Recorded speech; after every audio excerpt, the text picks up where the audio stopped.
Alım satışlar bu sene geçen seneye göre fiyatlar düştü. Bu sene fiyatlarımız bayağı bir uygunlaştı. Gelen kişiler bizden memnun kalıyor Allah'ın izniyle. Mardin genelinde satışlar, Türkiye genelinde bunu ben sana anlatayım. Millet bayağı bir kesim gücü kalmamış. Yani genelde bu Gazze, Afrika gibi ülkelere Diyanet tarafından 5.500 liraya kesiliyor.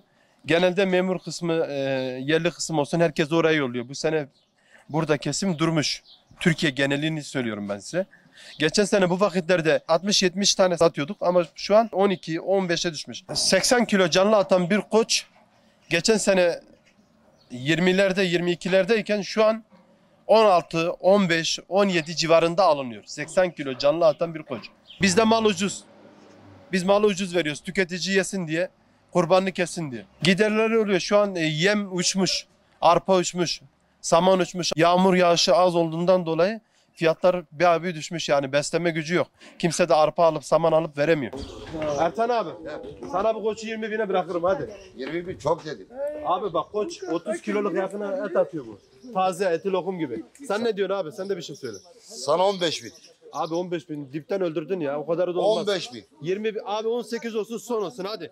15 bin. Abi 18 son. 15 bin. Ertan abi belli yani, İzmitli oldum belli. En son 16 bin olsun, 1000 liraya alalım senden hadi. Tamam hayırlı olsun.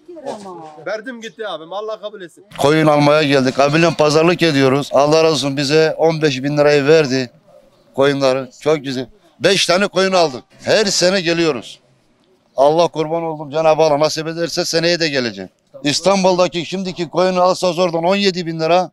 Buradan 15'i aldık. Allah razı olsun. Bizim burada gene de kurban ucuz yani. Dini olarak işte Hazreti İbrahim'den Hazreti İsmail'i kurban etmişti Mekke için. Allahu Teala Hazreti İsmail için koçu gönderiyor. Cibrail Emin'le koçu gönderiyor. O gün bugün ibadet oldu artık. Valla işte mezhebe göre de değişiyor. Mesela biliyorsun Hanefi var, Maliki var, Hanbeli var. Ben sadece Hanefi ile Şafii'yi biliyorum. Genelde kesmek lazım. Herkes kurban kesmesi lazım.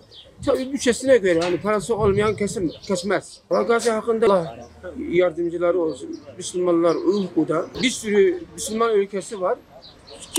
Kimsesine ses yok. O eti